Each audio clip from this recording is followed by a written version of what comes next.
The Senate President, in the case of our Senate, may order the Senate Sergeant-at-Arms to arrest and bodily bring any member to the plenary in order to constitute a quorum. How hypocritical these people are.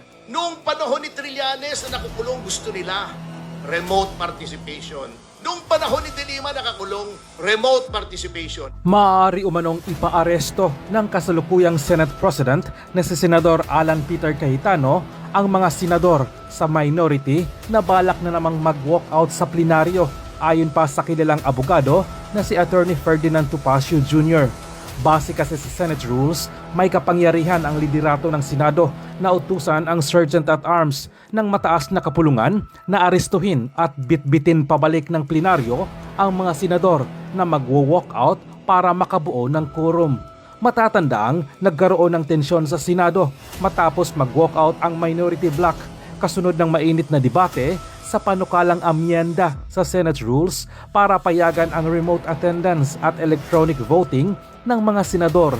Nagsimula ang diskusyon matapos ihain ni Senador Marcoleta ang motion na payagang dumalo sa sesyon ang mga senador sa pamamagitan ng virtual setup. Umalag naman ang minority bloc at kinwestiyon ang umano'y pagmamadali sa pagtalakay ng panukala. Uminit pa ang sitwasyon matapos ang naging argumento ni Senador Risa Hontiveros at Marcoleta habang suspendido ang sesyon.